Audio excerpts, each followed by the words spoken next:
So much for taking out time sharing your analysis with us on NewsX World today. With that, viewers, we're shifting focus away from Europe towards what's taking place in the Middle East. We're now learning that Israeli Defense Minister Katz has warned that the military is intensifying its attacks against Hezbollah in southern Lebanon. His statement comes a day after Lebanon's health ministry has reported 4 people killed in an Israeli airstrike. Katz has accused Hezbollah of playing with fire and has criticized Lebanon's leadership for what he claims to be failure to act. He has insisted that the Lebanese government must disarm Hezbollah and remove the group from its southern region. The Israeli defense minister has also stated that Israel would continue and even step up its military response to protect its northern community. The strikes have in fact intensified after Israelis living near the border areas were forced to evacuate their homes in the aftermath of Hezbollah strikes following the outbreak of the war in Gaza in October 2023. In the event of the strikes and counterstrikes, Israel has eliminated Hezbollah's chief, Hassan Nasrallah, and its top leadership as well. After that, a ceasefire was brokered by the United States, where disarmament of the group and troop withdrawal from the Israeli side were underlined. However, there have been virtually no progress on either of these matters, and Israel keeps striking Hezbollah facilities. We've in fact seen another recent strike taking place, an IDF strike targeting Hezbollah's elite Radwan forces had hit a car in southern Lebanon's Far Rumain neighborhood, killing 4 and wounding 3 as well. With us on the broadcast is Mohammed Osman, international relations expert, joining us from Cairo. Thank you so much for taking our time and speaking to us on NewsX World. There's been a lot of murmur regarding the disarmament of Hezbollah, the withdrawal of Israeli troops on the ground as well. It seemed that there was some headway being made towards this over the last about 2 months back. But since then, nothing has come into fruition, nothing has catalyzed on the ground. Where do you think these tensions will head to next? Thank you for having me, Pia.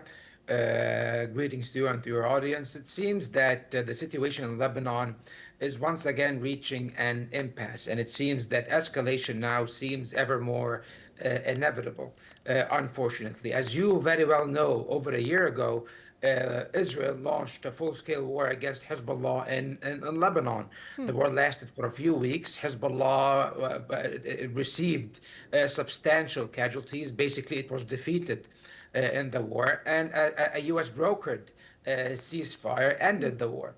But the Lebanese side, whether the Lebanese government or Hezbollah, have kept their end, honored their end of the ceasefire agreement.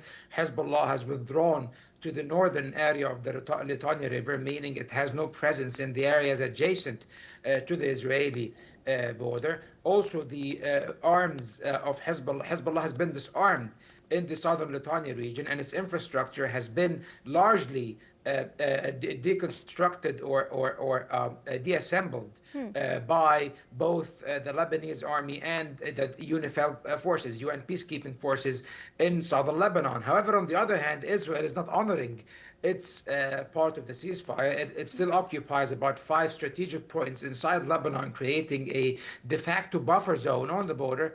And also, over the past year, Israel has carried out almost daily airstrikes on targets inside the southern Lebanon, leading to the death of over 340 people within a year. This hardly sounds like a ceasefire to me. It's rather a one-sided ceasefire. And of course, it's worth noting that out of those 340, about 102 are Lebanese civilians. And then the Trump administration came along to push for the full disarmament of Hezbollah as a precondition for Israel's withdrawal from southern Lebanon, and also as a precondition for the demarcation of the border, and also as a precondition for Israel not launching any more attacks against Lebanon.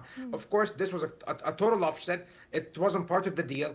Of course, it is logical to seek to disarm Hezbollah and to enable the Lebanese Lebanese state to monopolize the possession of arms and the use of force. However, this has to be achieved through a sustained and deep and serious national dialogue within Lebanon, because the Lebanese political system is a confessional one, a sectarian one, where power is divided constitutionally between the different sects of Lebanon, including the Shi'i sect, which constitutes about 30% of Lebanon. So attempting to disarm Hezbollah by force could actually push Lebanon into civil war. And that's why the Lebanese government has been very reluctant to approach the idea of disarmament by force and was trying to engage in dialogue. But of course, the Americans and the Israelis are very restless. The Americans are using the Israelis to threaten the Lebanese. And it seems that now, since Lebanon has not been responding to the U.S. demands to adopt a certain plan of disarmament that will actually lead to civil war in the country, so now Israel is poised to escalate its violence against Lebanon. And now there are actual concerns, Pia, that Israel might launch a full-scale war once again, a whole military operation, air, ground, and through air, ground, and sea, against southern Lebanon to destroy whatever is left of Hezbollah's capabilities, bearing in mind that the Hezbollah's capabilities has been severely hampered by the previous war and also by the fall of the Assad regime in Syria, which severed the land bridge between Iran and Lebanon. And also, Iran itself has been substantially weakened after the 12-day war that was launched by Israel and the United States against it, which hampered its capabilities substantially as well. Indeed, and recently, with regards to what's taking place between Israel and Lebanon, we've received an interesting statement from the US's Special Envoy for Syria. It is clear that Washington is frustrated with the lack of headway being made as far as the disarmament is concerned. But Tom Barak has come out and branded Lebanon as a failed state. What do you make of this rhetoric? Unfortunately, even though I abhor the narrative and even the philosophy and logic of Tom Barak, but unfortunately he is right. Lebanon, as things stands, is very close to a state of a failed state. The economy has collapsed since 2019. The country is suffering from hyperinflation. Hezbollah is a state within a state, and foreign regional and international actors do play a role in increasing the polarization inside Lebanon, which is creating constant political instability, and also, of course, as of late, an Israeli war against Lebanon as well. So the country is in shambles. That is true. But actually, the United States bears part of the responsibility for why the country is in shambles, because the United States is blocking a lot of economic aid to Lebanon because they see that Lebanon is not cooperating on the idea of disarming Hezbollah and eliminating Iranian influence, even though a change of government happened in Lebanon over the past few months. A new president was elected, President Joseph Aoun, a very respectable general and the commander of the army, and also a new government, a new cabinet has been formed, led by Prime Minister Nawaf Salam, a very renowned international figure, and he was a judge in the International Court of Justice. So these people are beyond